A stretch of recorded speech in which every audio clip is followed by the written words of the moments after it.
কত পুরুষকে দিনের পর দিন তার সঙ্গিনী করে চলেন অসম্মান। জানা কি আছে, শত অসম্মানিত হওয়া সত্ত্বেও কেন তারা তাদের সঙ্গিনীকে ভালোবেসে যান? পুরুষ মানেই যন্ত্রণা। পুরুষেরও মন আছে, পুরুষেরও দুঃখ যন্ত্রণা আছে, পুরুষও কষ্ট পান।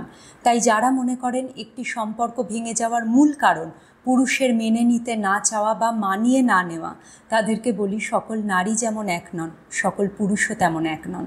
কিছু সংখ্যক অত্যাচারী পাষাণ বর্বর কাপুরুষের জন্যে সকল পুরুষ জাতিকে একগোত্রে ফেলে দেওয়া যে অনুচিত। বরং অধিকাংশ পুরুষ মানুষই মেনে নিতে নিতে এমন কিছু বিষয়ের সঙ্গে নিজেকে মানিয়ে নেওয়ার চেষ্টা করেন যা তাদের কষ্ট ছাড়া আর কিছুই দিতে পারে না। তেমনই একটি বিষয় হলো অসম্মান। একটি দৃঢ় সম্পর্ক দাঁড়িয়ে থাকে পারস্পরিক সম্মানের উপর ভিত্তি করে।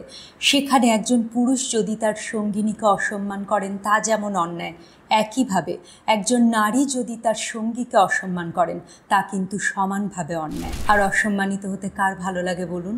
নারী পুরুষ নির্বিশেষে যাকেই অসম্মান করা হোক না কেন, তা যে দুজনের কাছেই সমানভাবে যন্ত্রণার। কেউ সেই যন্ত্রণা প্রকাশ করেন, কেউ ভিতরে ভিতরে গুমড়ে যান। আর অধিকাংশ সময়ই অসম্মান, লাঞ্ছনা, বঞ্চনা সহ্য করতে থাকা মহিলাদের আমরা খুব সঙ্গত একটি প্রশ্ন করে থাকি, কেন আছো এই সম্পর্কটিতে এত অসম্মান সহ্য করার পরেও? এই একই প্রশ্ন কিন্তু একজন পুরুষের ক্ষেত্রেও সমানভাবে প্রযোজ্য। কেন আছেন এই সম্পর্কটিতে যেখানে সঙ্গিনীর থেকে শুধুমাত্র অসম্মানই আপনাকে সহ্য করে যেতে হয়? এইবার আসি গুরুত্বপূর্ণ প্রশ্নে।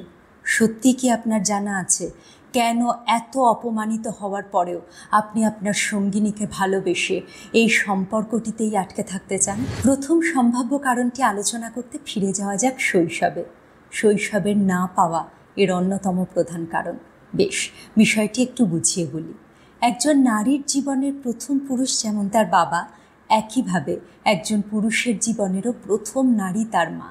কিন্তু শিশু অবস্থায় কন্যা সন্তানই হোক বা পুত্র সন্তান, দুজনের জীবনেরই অধিকাংশ অংশ জুড়ে থাকেন তার মা। মায়ের স্নেহ, মায়া, মমতা, ভালোবাসা ঘিরে থাকে একজন সন্তানকে। তাই শিশুকালে একটি বাচ্চা ছেলে যখন তার জীবনের প্রথম নারী অর্থাৎ তার মায়ের কাছ থেকে ভালোবাসা পান না, বঞ্চনার শিকার হন, লাঞ্ছনার শিকার হন, তখন সেই শিশু অবস্থায় জমতে থাকা আঘাত ধীরে ধীরে জমতে জমতে প্রাপ্তবয়স্ক হয়ে তার প্রভাব ফেলে তার ভালোবাসার সম্পর্কে। তারা ভালোবাসার কাঙাল হন।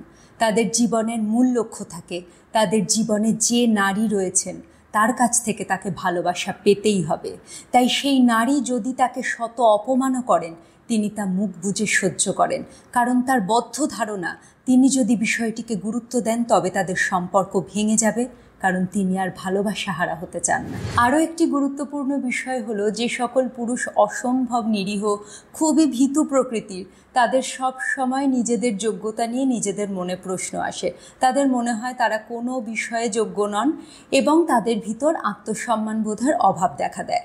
আর অশান্তিপ্রিয়, ঝগড়াপ্রিয়, অসম্মানপ্রিয় নারীরা এই ধরনের পুরুষদেরকেই নিজেদের জীবনসঙ্গী হিসেবে বেছে নেন, কারণ তারা খুব ভালো করে জানেন শুধুমাত্র এই পুরুষরাই তাদের যাবতীয় অপমান, অসম্মান মুখ বুজে সহ্য করবেন এবং কোনো রকম প্রতিবাদ করার সাহস দেখাবেন না। আর তারা যদি কোনোভাবে বুঝতে পারেন যে এই সকল পুরুষরা তাদের বাহ্যিক রূপের প্রতি আকৃষ্ট, তবে তো তারা বিষয়টিকে অস্ত্র হিসেবে ব্যবহার করবেন এবং পুরুষদেরকে নিজের নিয়ন্ত্রণে রাখার চেষ্টা করবেন। বুঝতেই পারছেন বিষয়টি যথেষ্ট অসুস্থ, কেননা সুস্থ স্বাভাবিক সম্পর্কে যে কোনো নারীকে সবসময় একজন দৃঢ় মনোভাবাপন্ন, আত্মসম্মান বোধে পরিপূর্ণ, সাহসী পুরুষই আকৃষ্ট করেন। তাই বলছি, দেখুন, নিরীহ ভালো মানুষ হওয়া খুব ভালো বিষয়, এতে অপরাধের কিছু নেই।